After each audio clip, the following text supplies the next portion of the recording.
Acompáñeme porque ya está con nosotros Alberto Fernández. ¿Cómo le va, Alberto? ¿Qué dice? ¿Cómo está? ¿Bien? Buenas noches. ¿Cómo estamos? Bueno, muchísimas gracias por estar con nosotros. Un gusto.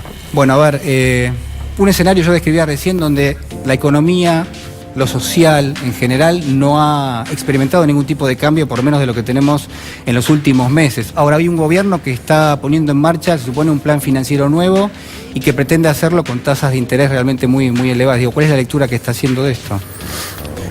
Era muy interesante el análisis que hacías.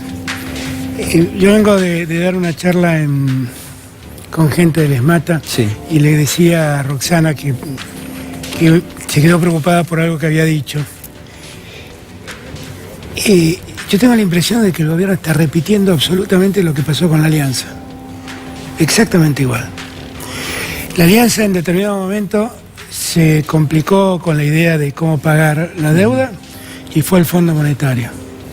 El Fondo Monetario le garantizó un blindaje y de la Rúa nos decía que estábamos tranquilos con el blindaje. Le puso una condición, el déficit cero. Y la Alianza sacó una ley de déficit cero. Como si uno pudiese fijarlo por ley, ¿no? Claro, era como, yo me acuerdo que en aquel momento decía que era como hacer una ley que diga que la ley de gravedad no existe. Lo mismo. No. Y entonces el resultado fue que de los 40.000 millones de dólares que había propuesto el Fondo Monetario, dieron 8.000 y se cortó la asistencia porque no pudieron cumplir con el déficit cero. Porque el déficit cero, además de escribirlo, hay que concretarlo. Y en situaciones muy extremas se hace muy difícil. ¿Qué hizo entonces el gobierno? Se fue al megacanje. ¿Y qué hace Macri? Le pide al presupuesto que lo autorice a hacer un megacanje, cuando pide que al Poder Ejecutivo se lo autorice a refinanciar la deuda en condiciones de mercado. Claro, porque hasta ahora, ¿cómo era? Hasta ahora, si el gobierno quisiese refinanciar la deuda, necesita el permiso del Congreso. Exactamente, salvo que consiga mejores condiciones, claro. Pero generalmente el que reestructura nunca tiene mejores condiciones. Y menos en un contexto como este, absolutamente, ¿no? Entonces, yo tengo lo que a mí más me impresiona del gobierno es que sigue exactamente la misma secuencia. La misma secuencia. Y el resultado va a ser parecido, francamente. Y ahí sí me preocupo mucho porque estamos hablando de lo que le pasa a los argentinos, de la suerte de los argentinos. Un país que tiene tasas del 70 y tantos % es un país inviable, absolutamente inviable. Cambiaron las LEVAX por las LELIC, es absolutamente inviable. Van a debilitar al sistema financiero porque le permiten usar esos bonos como parte de los encajes. Yo no entiendo a dónde quieren llegar. Claro, empezaron a colocar lo que es deuda, en principio del Banco Central, claro, y prácticamente los bancos están casi obligados a tomarlos. Y entonces, como están obligados a tomarlos, le dicen, bueno, úsenlos como parte de los encajes. Entonces ya los encajes de los bancos, que para que la gente me entienda, el dinero que respalda las operaciones financieras, ahora son esos títulos. Yo siento que el gobierno está totalmente desorientado. Ahora, hubo un cambio de funcionarios hace un tiempo, el gobierno fue nuevamente a negociar con el Fondo Monetario, el Fondo Monetario acompaña lo que es esta política. Yo diría que el gobierno acompaña la política del Fondo Monetario, ¿no? El Fondo Monetario le ha puesto una serie de condiciones, el gobierno las acepta y así estamos. Así estamos, en una situación claramente complicada. ¿Se está comprando tiempo? No, se está comprando un gran problema, simplemente. El tiempo de Macri lo compró. Miren, muchas veces en estos años de democracia nos peleamos por ver quién era el candidato del fondo, quién era el candidato de los acreedores. Está clarísimo que el candidato del fondo y el candidato de los acreedores es Macri. O sea, lo único que hizo el fondo es garantizarle a Macri que tenga los recursos para pagar la deuda hasta que termine su mandato. Le ha exigido mucho. Y Macri está cumpliendo a pie juntillas.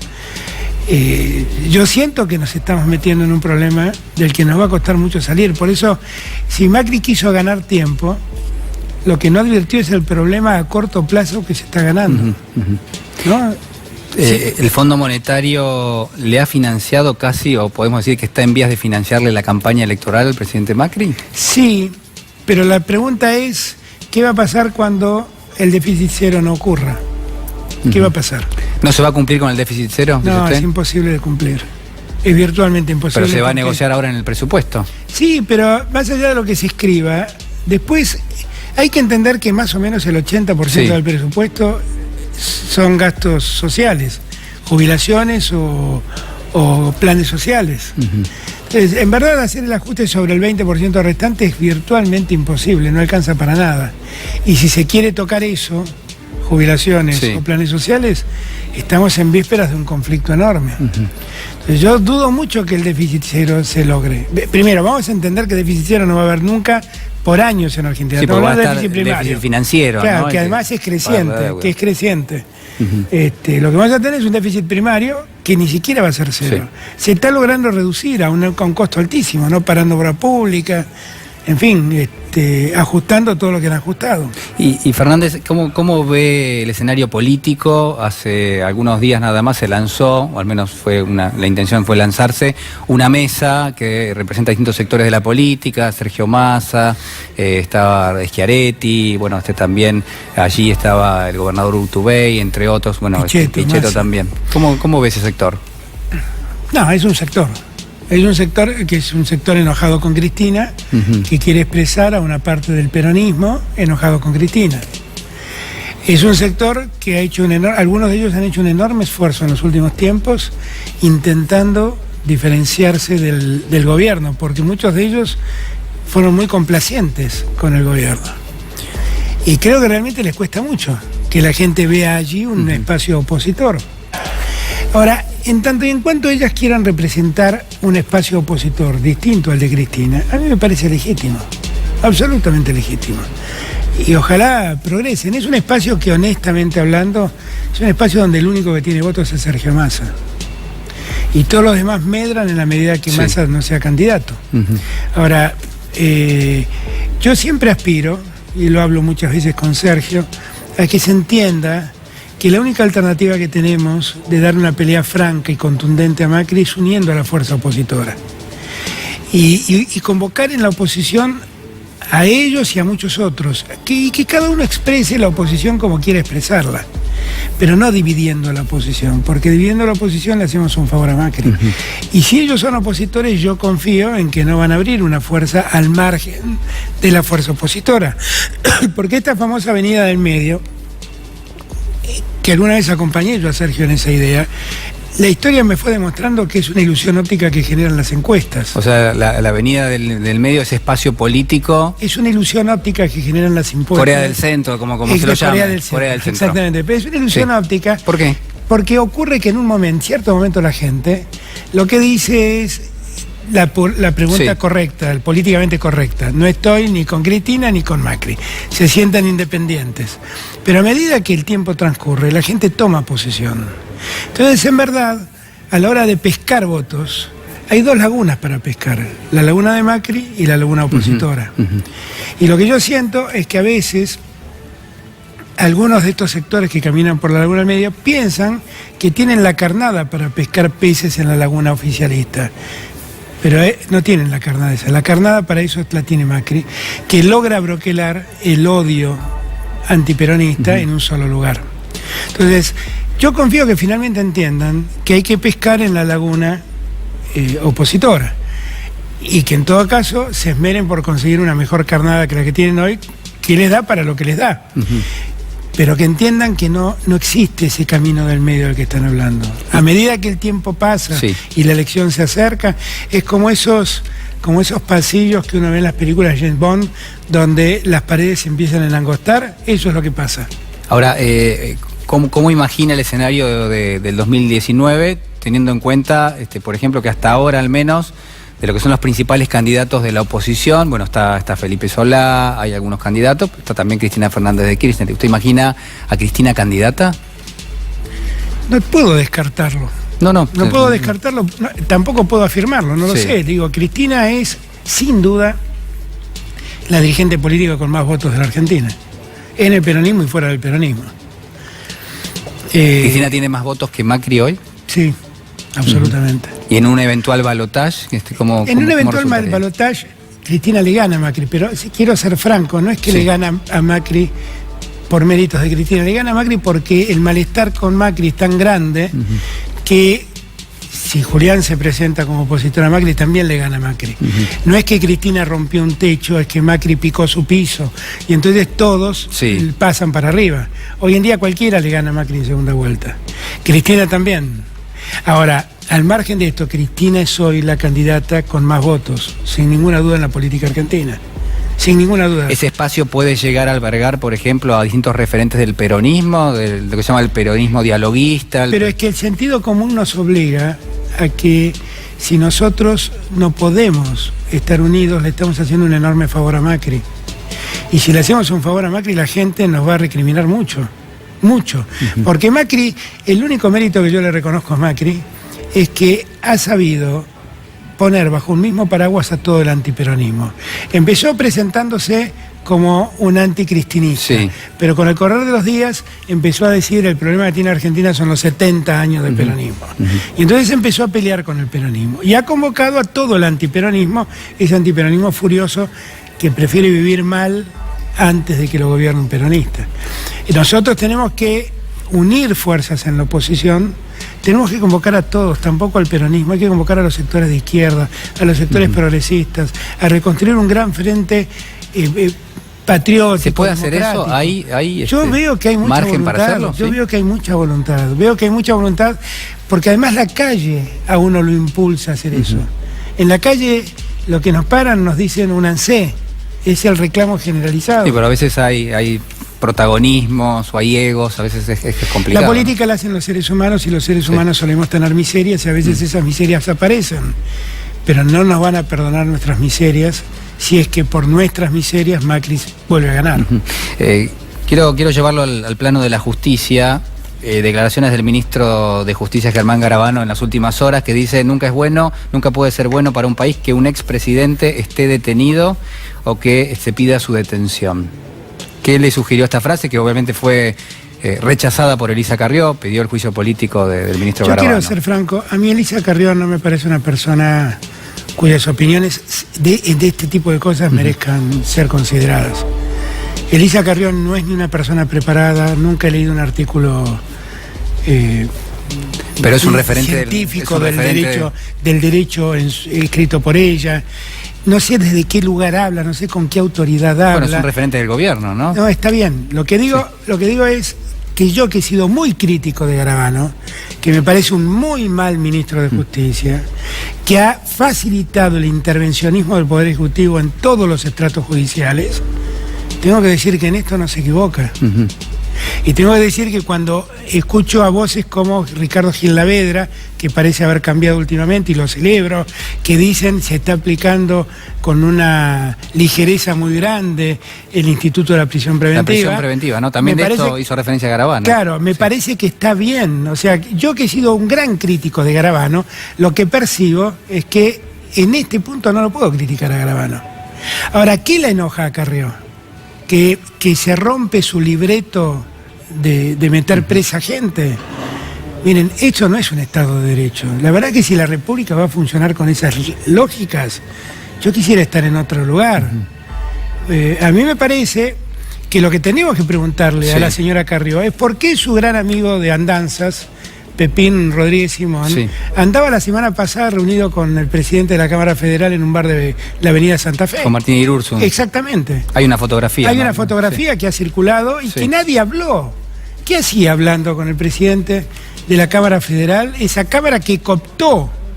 El gobierno primero la vació y después la cooptó con jueces propios. ¿El gobierno opera sobre la justicia? Absolutamente. Fernández? Absolutamente. Vergonzosamente. Descaradamente. Descaradamente se quedó con el Consejo de la Magistratura, descaradamente vació la Cámara Federal y descaradamente la va llenando con sus jueces. Sí. Bueno, acá está la foto, la que decíamos. Ahí está la foto. Y que ese señor es un hombre que trabaja directamente con Carrió. Ese señor que está ahí. Sí. ¿Qué está haciendo hablando con el presidente de la Cámara Federal? Cámara que ahora tiene, entre otras cosas, las apelaciones de la famosa causa de los cuadernos. ¿Qué está haciendo? Eso lo tiene que explicar Carrió. No le tiene que pedir explicaciones a otro, eso lo tiene que explicar Carrió.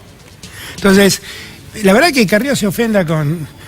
Yo estoy ofendido con Garabano antes que Carrió, mucho antes que Carrió. Enojado. Pero la verdad es que se ofenda por esto. Es la primera vez que lo escucho decir a Garabano algo que tiene que ver con el Estado de Derecho. Usted mencionaba recién la causa de los cuadernos. Ha dicho en varias cuestiones que hay irregularidades en la investigación. Lo he leído en algunas declaraciones suyas. Escribí un artículo bastante, después de leer la espantosa pieza que escribió Bonadío con los procesamientos. La verdad es que eso en la Facultad de Derecho habría que mostrarlo para demostrar lo que no debe hacerse en la justicia. Ha hecho un montón de disparates, ha dicho un montón de disparates jurídicos. Un sinfín. Una causa que mal que le pese a sus promotores, porque yo no quiero... Yo siempre digo lo mismo. A mí me da la impresión que la causa tiene una dosis de cosas ciertas, pero el esfuerzo que se hace por involucrar a ciertos personajes, particularmente a Cristina, termina enturbiando toda la investigación. ¿No hay pruebas contra Cristina? Es que las pruebas contra Cristina hay gente que dice que le dijeron. O sea, las pruebas no son los que escriben los titulares de los diarios. Cuando uno lee la declaración de Fabián Gutiérrez dice que él cree que en el avión viajaban bolsos que nunca vio, pero que él piensa, por lo que dicen otros, que tenían dinero. La leí también. Entonces, y así son las declaraciones de todos. Wagner dice que un ministro le dijo que Cristina estaba al tanto, y un señor que es un financista que se llama Clarence dice que cuando le traían la lista de empresas a las que le tenían que cobrar, le decían que Cristina estaba al tanto. Y alguno lo vio a Cristina, no, nadie la vio a Cristina. Y alguien le dio plata a Cristina, no, nadie le dio plata a Cristina. Y en la casa de Cristina encontraron dólares, encontraron algo, no encontraron nada. Entonces, caracterización de la obra pública. Ese es un problema endémico de América Latina y de la Argentina particularmente. Entonces eso habría que investigarlo. Por eso lo que yo lamento es que un hecho que puede llegar a ser cierto, que puede involucrar a empresarios y a funcionarios, termine ensuciándose de este modo, y el riesgo es que todo termine en nada. Yo siempre digo lo mismo, el último arrepentido que tuvo la Argentina se llamó Ponta Cuarto, y a pesar de haber declarado, haber llevado las coimas, terminó absuelto. Alberto Fernández, le agradezco mucho por estar con nosotros esta noche. Quiero preguntarle por último, a propósito de lo que fue el cambio en la presidencia de la Corte Suprema de Justicia, con Carlos Rosenkrantz al frente. ¿Le parece que este cambio, yo iba a decir naif, es irrelevante? No es irrelevante, porque además ahora el macrismo maneja la Corte. Yo creo que fue un enorme error político haber cambiado a Lorenzetti por Rosenkrantz. Pero se dio ahí, ¿no? El voto de los... Sí, de un modo raro que yo... Bueno, ¿le parece extraño que se haya dado este cambio? No me parece extraño porque votaron como votaron, pero hubiera querido que no hubiera ocurrido. Creo que el peor efecto del cambio en la Corte es que hoy la Corte Suprema la conduce un juez que todas las mañanas habla con el ministro de Justicia y tratan de ordenar el sentido de las causas que están en la Corte. No hay independencia de poderes. Eso me parece que es un... Y quiero aclarar que Rosenkrantz además es un hombre académicamente prestigioso, sobre el que uno no puede dudar, y yo tampoco pongo en duda su moralidad, ni mucho menos, eso lejos está en mí. Pero lo que creo es que es un hombre que responde a un ideario político y a una lógica política que en verdad la justicia hoy no necesitaba eso, necesitaba mayor independencia. Alberto Fernández, muchas gracias. No, gracias, Julián. Ha sido muy amable. Muchísimas gracias. Muchas gracias. Síganme porque vamos a estar dando algunos detalles. A ver, ¿cuál es el plan del gobierno? Usted sabe, hay un Banco Central, ha puesto en marcha lo que es, sin ninguna duda, uno podría pensar, los lineamientos, los vectores que le ha impuesto en parte el Fondo Monetario Internacional. ¿Hay un plan Sandleris? Esa sería una de las preguntas. Mire, fíjese, le voy a hacer referencia, en este caso, a lo que son los 3 pilares de lo que es el plan financiero que tiene en marcha el Banco Central. Usted sabe, quieren sacar todos los pesos ¿de dónde? De la economía. Obviamente, ¿cómo lo hacen? Subiendo las tasas de interés de una forma realmente muy, muy importante. Se pagó en los últimos días 72, 74% anual de tasa. ¿Para qué? Para sacar esos pesos de lo que es la economía. ¿Cuál es el plan que tiene en marcha el Banco Central? Bueno, que eso lo que genere es que no haya prácticamente pesos, es una forma obviamente metafórica de decirlo, en la economía, o que en todo caso eso genere que, bueno, eso genere que haya empresas, pero también personas que vendan lo que son sus tenencias de dólares para tener recursos, ya que obviamente no va a haber crédito en pesos o que sacar un crédito en pesos va a ser realmente carísimo. Entonces, como no va a estar esa alternativa, como no va a haber financiamiento en pesos, lo que busca el Banco Central es que empiecen a darse lo que son las ventas de dólares. Por eso pasamos a lo que es la segunda parte de este programa financiero, que son estas ventas en dólares. ¿Qué haría que se vendan muchos dólares? Bueno, obviamente haría bajar lo que es la cotización del tipo de cambio, y el Banco Central ahí, ¿qué haría? Bueno, recompraría dólares. ¿Contra qué? Contra pesos que terminaría inyectando en la economía, y obviamente cuando uno inyecta pesos, cuando uno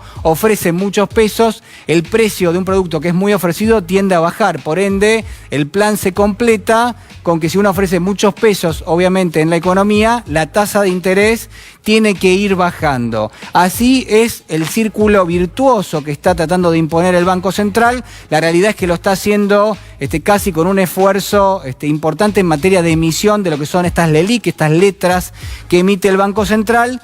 Y yo creo que la clave fundamental en todo esto, no le digo que es cuánto resiste la economía, porque obviamente ya está sufriendo la economía, sino sobre todas las cosas, en gran medida, cuánto resiste lo que es la emisión de letras, porque el Banco Central, para pagar esos bonos, lo que hace es emite nuevas letras, y obviamente cada vez que emite tiene que poner una tasa más alta. Este es el plan que tiene en marcha el gobierno. Por eso, atención, porque va a subir mucho la tasa de interés, podemos decir que va a seguir subiendo, y que la idea es justamente que baje lo que es la cotización del peso, que baje obviamente lo que es también el nivel de tasa de interés. Acompáñeme porque ya está con nosotros Ginés González García. Lo van asesorando, me parece. ¿Cómo está? Sí. ¿Qué tal? Buenas noches. Tengo libretista. Tiene libretista. Sí. Bueno, se queda porque hacemos una pequeña pausa y ya regresamos, ¿sí? Una pequeña pausa y ya estamos con Ginés González García. ¿Cómo no me voy a quedar?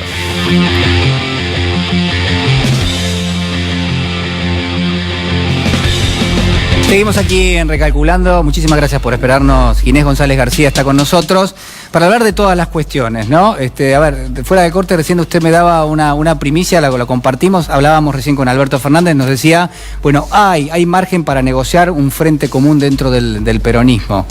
¿Y hoy qué se decidió? No, hoy, yo estoy en la Comisión de Acción Política del Justicialismo, y hoy en la reunión de la comisión se resolvió eso, justamente propiciar un frente, instar a las jurisdicciones provinciales que hagan lo mismo, por supuesto cumpliendo todas las tramitaciones electorales que hay que hacer, pero la idea y la intencionalidad es esta que estoy contando. El gobierno, el peronismo tiene una historia muy larga de frente, o sea que en ese sentido es bastante común para nosotros. Y bueno, y además es un frente amplio, sin exclusiones. En realidad, como decimos siempre, el único adversario real es Macri, todos los demás tenemos que tener puntos en común, y por supuesto, vuelvo a decir, en ese sentido es un mecanismo que se intenta comenzar y que estoy seguro que va a salir bien, porque la gente está bien preocupada, en algunos casos casi desesperada. No. Eso le iba a preguntar, ¿cómo está viendo el escenario económico, lo social, que usted también es un observador de lo que es la actualidad, y además en términos de lo que es la salud pública, ¿no? Que hoy hubo una marcha federal? Sí, es cierto. No, en el caso particular yo ayer estuve en una charla de salud en Varela, hoy estuve en Lomas, y yo trato de moverme y sobre todo estar junto con la gente, transmitiendo lo que uno puede, un poco de conocimiento, un poco de valores, un poco de experiencia con respecto a la crisis que tuvimos que administrar en el 2002, en fin. La cuestión está mal porque primero las circunstancias, obviamente, de todo lo que son las determinantes de la enfermedad están muy presentes, o sea, hay las condiciones que ustedes conocen, se ha incrementado muy fuertemente la pobreza es una red que alimenta mucho a la enfermedad, llama un círculo vicioso, sí. Enfermedad y pobreza, enfermedad.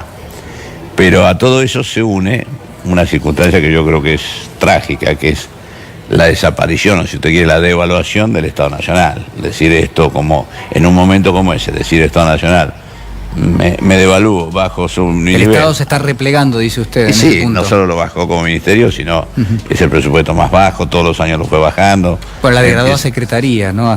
Sí, pero no es solo la anatomía burocrática del Estado, es más que eso, es la falta de dinero, la falta de cumplimiento de programas, la desaparición o casi desaparición de programas históricos, extraordinarios, remediar. Por ejemplo, hoy la gente en Lomas me decía lo que significa el impacto de un programa que le da medicamentos esenciales en todos los centros de salud gratuitamente, y que realmente hoy está prácticamente menoscabado al máximo. Es decir, en realidad siempre hay una teoría bien clara y bien demostrada. Cuando uno tiene una crisis económica y social, tiene la obligación como Estado, obviamente, de proteger a todos, pero sobre todo a los más vulnerables. Claro, habría que reforzar en ese caso. Y entonces la forma de protegerlo es aumentando las políticas de Estado, que además tienen una capacidad distributiva mucho más inmediata que cualquiera de las otras políticas sociales, salvo la alimentaria. ¿Por qué? Sí. Y porque si usted provee salud, el efecto se ve al otro día en cada persona. Si provee refuerzo que se da en educación, es muy bueno, pero demora 6-7 años en verse. Entonces, en este sentido, como distribuidor social, como contenedor de la crisis, como estar más cerca de los vulnerables, hay que activar. Y de hecho, a ver, no quiero ser autorreferencial, pero la política fuerte que hicimos en el año 2002 fueron prescripción por nombre genérico, este programa del remediar, salud sexual y reproductiva con ley y todos los insumos. Es decir, salimos muy fuerte a que no tuviera impacto y no tuviera deterioro de la salud, entendiendo que no solo es un valor humano, sino es como no cuidar el capital fundamental, que es el capital humano que tiene un país. ¿Usted ve diferencias entre la gestión de las políticas vinculadas a la salud de este gobierno con respecto al de, por ejemplo, al que usted participó? Muchísimo. ¿Pero en qué, por ejemplo? ¿Qué es lo que nosotros nos debíamos a ver qué programa más hacíamos. Usted impulsó muchas políticas, ¿no? Promovió muchas políticas de educación sexual. Sí, pero todas esas fueron en el primer año, en el 2002, básicamente, el año de supercrisis, porque salimos muy fuerte y eso recompuso, no solo preservó el capital, como decía yo, de las personas, sino dio un estímulo hasta a la economía, le da un estímulo. Está probado esto, cuando uno en realidad mejora la salud, también ayuda a mejorar la economía. Es decir, la teoría de los chicos, estos que son muy mercados, es que la salud es como una consecuencia de que le vaya bien económicamente a un país. Y no es así. Es así parcialmente, pero mucho más es la causa y no la consecuencia. Entonces hay que tratar a la salud como una causa de que tenemos que mejorar. Y como tanto, no solo porque es un valor humano y un derecho, y ninguna sociedad admite que alguien por ser pobre tenga un cuerpo pobre, sino porque además en realidad tiene un impacto, como dije antes, inmediato, un impacto redistributivo, y por supuesto, naturalmente preserva todo, pero sobre todo el capital más fuerte que tienen los pobres, que es su capacidad de trabajar, su capacidad física. Si la pierden por enfermedad, realmente pierden lo único que tienen para aportar y para integrarse a la sociedad, ¿no? Inés, usted ha sido uno de los referentes quizás más importantes en la discusión por la despenalización del aborto. Su posición es a favor de la despenalización. ¿Le parece que el año que viene, que es un año de contienda electoral, de campañas electorales, ese tema va a estar presente? Todo, totalmente. Hoy me lo preguntaban muchas chicas en las charlas. Estoy convencido de eso, porque fue un tema que se instaló, obviamente salió como salió, no tengo nada que decir, pero quedó lo más importante. ¿No tiene nada que decir o tiene algo que decir con respecto No, tengo algo que decir, pero bueno, ya lo dije tanto que más no lo quiero decir. ¿No quedó contento? No, ¿cómo voy a quedar contento si no hubo ningún aporte, ninguna solución? Lo único que se decía, los que decían el no, que no tenían ninguna propuesta, decía, vamos a mejorar la educación sexual, vamos a incrementar la educación sexual, vamos a incrementar los programas de prevención de los embarazos no deseados. Nada. No pasó nada. No, nada, se están oponiendo ahora a los programas de educación sexual. Hay varias provincias de las que votaron el no. Sí. Entonces, la verdad que yo no sé qué quieren, no entiendo, y además mintieron diciendo que iban a propiciar incremento de estas cosas cuando hoy no lo están haciendo. Por eso digo, es que todo es igual, que la gente se siga muriendo, que se mueran las chicas más vulnerables, las jóvenes, las pobres, que tengamos internaciones impresionantes en el sentido de la cantidad y el volumen, que significa un impacto de todo punto de vista, en fin. Por eso digo, yo creo que va a ser un debate del debate, yo creo que obviamente... en el caso particular del PJ lo vamos a poner. ¿Lo excomulgaron de la iglesia o...? ¿A mí? Sí. No, yo nunca hice nada contra la iglesia, yo trato de ser... Bueno, digo, por su posición, no tan férrea en este sentido. Hubo algunos vaciotos y eso que me quisieron poner la piedra y tirarme. Sí. Pero no, yo soy un respetuoso de todas las religiones, de todos los credos, y de todo sistema de creencias. Lo que pasa es que en este caso se intentó y se ganó, porque se ganó en el sentido que oponer a una evidencia mundial, a lo que hacen los países más importantes del mundo, a lo que significa lo mejor del punto de vista de la salud pública, a lo que evita muertes evitables y evita internaciones evitables, y se le opuso un sistema de creencias. Y esa fue toda la discusión. porque la verdad que evidencia no tenían ninguna para poner. Entonces, claro, es difícil cuando uno discute desde la evidencia o de la ciencia, y del otro lado sale una religión no se discute. Por eso digo, pero también ni en ninguno de los países que esto se hace, y se hace en todo el primer mundo mayoritariamente, o no casi totalmente, en realidad ha habido un conflicto con la iglesia, eso es un tema. Pero yo creo que acá se usó, se fanatizó, se terminó sin hacer debate, cuando sobre todo llegó al Senado. Al principio fue interesante, porque se abrió una gran discusión pública con muchos actores, me pareció interesantísimo. Pero cuando llegó al Senado, ahí el Senado dejó de ser un debate, fue un combate, era un combate de descalificar al propio ministro del oficialismo, ¿no? Digamos, una cosa muy, muy fea, no tuvo ningún tipo de búsqueda de mejorar las ideas para ver cómo le podíamos hacer mejor a la sociedad, ¿no? Pero yo creo que es un tema que va a volver, es un tema que va a ser de campaña. Seguramente va a tener un problema Cambiemos en Capital, porque todos los representantes de Cambiemos más importantes, un distrito, digo, como este, que claramente tiene una mayoría que está con sacar la ley en el sentido de que no sea más penalizado y que no sea más un delito. Y la verdad que todos los referentes, Carrió, Rodríguez Larreta, Michetti, en fin, todos los de Capital han dicho claramente, Bullrich, todos han dicho muy fuertemente su posición, ¿no? Quiero preguntarle por los hospitales en la Argentina, por los hospitales en la ciudad de Buenos Aires, en la provincia de Buenos Aires. Digo, la salud pública, aquella que tiene que ver con los hospitales, ¿está colapsada en nuestro país? ¿Estuvo colapsada en los últimos años o lo está hoy? No viene bien de hace años. O sea, hay muchas cosas para mejorar y también hago ahí mi autocrítica. Yo podría o quizás debería haber hecho más, pero bueno.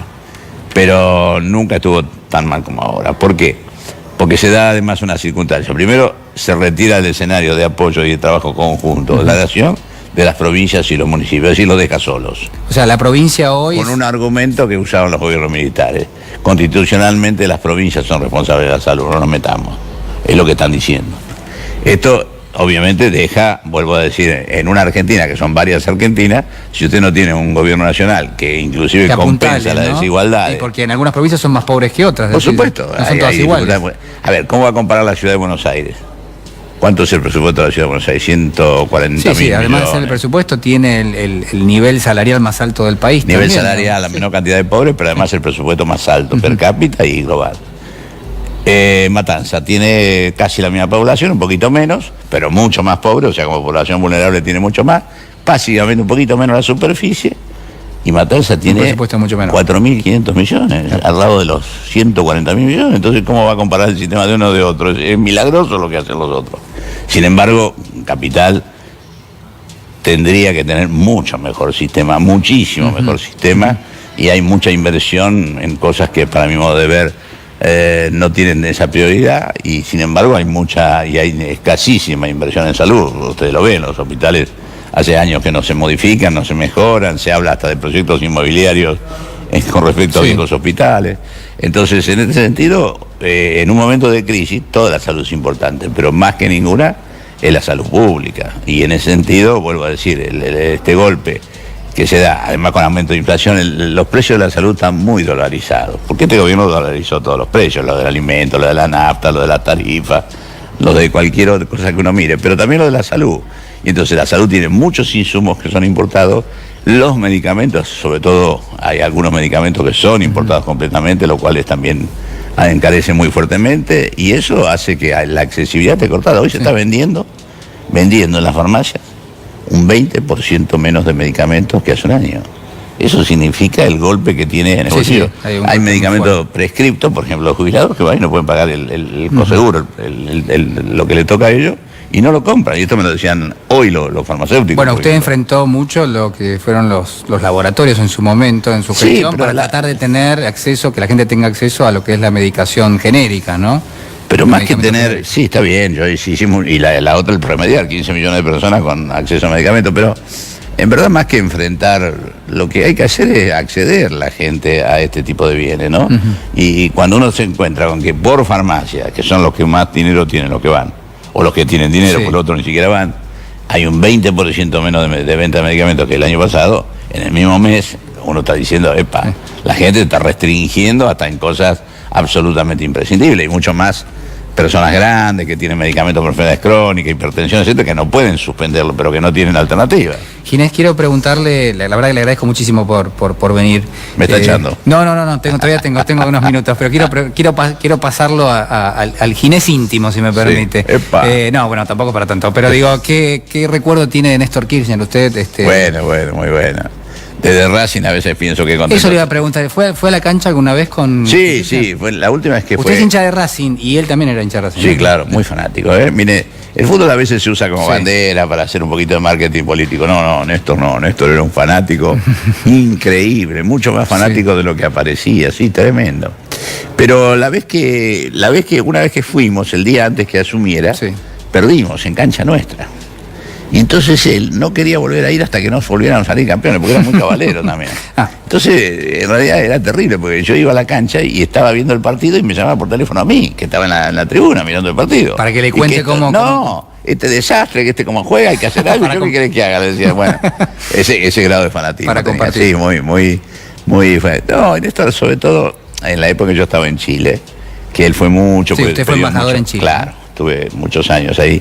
Y él peleó mucho por el UNASUR, entonces iba a convencer al Congreso chileno, a los distintos partidos. Y bueno, y ahí estaba mucho más suelto, mucho más liberado de la función política. Entonces era mucho más dicharachero, otro tiempo. Pero sí, un tipo muy pasional, bueno, qué voy a decir que no lo conozca, y muy fanático de sus pasiones. Pero la pasión grande de Néstor era la política, ¿no? La única comparable pero lejana era Racing, después no tenía ninguna otra. ¿A usted le gusta el fútbol al final? Sí. Muchísimo, yo me voy todos los domingos. Bueno, ahora Racing está puntero. Está puntero y el domingo jugamos, claro, y ya estoy casi saliendo a la cancha. No, voy siempre, voy hasta de visitante a veces, sí. Mirá, acá me dicen que acá lo tenemos, ahí. Acá está, ese es el partido. Ese fue el partido que vimos juntos y que perdimos. Bueno, se nota en la cara que algo pasó. Que no le fue bien. Yo creo que ese fue el gol de ellos, sí. Nos ganaron 1-0 ese partido, sí. Bueno. Claro. Mirá vos, qué buena producción, ¿eh? Sí, ahí está, lo teníamos. Bueno, suerte el domingo entonces, ahí para enfrentar a Boca. Sí. El domingo y además en lo que viene, ¿no? Ojalá que podamos, mejorar un poco este impacto que tienen las cosas que están pasando sobre la gente, que es lo que uno quiere, ¿no? Y sobre todo, ojalá el gobierno escuchara la marcha de hoy, las cosas que pasan, los reclamos, para modificar algunas de las políticas, ¿no? Me parece que como dije antes, devaluado la política de salud en un momento de tanta necesidad, además de una cosa mala, es un símbolo muy feo para los que están adentro del sistema y para los que están afuera, que tienen que recibir los servicios, ¿no? Pero bueno, ojalá que se cambie eso. Ginés, le quiero agradecer muchísimo por estar hoy con nosotros. Hasta siempre. Ha sido muy amable. Gracias. Nosotros nos despedimos, nos reencontramos el próximo jueves a las 10 de la noche aquí en C5N. Muchísimas gracias.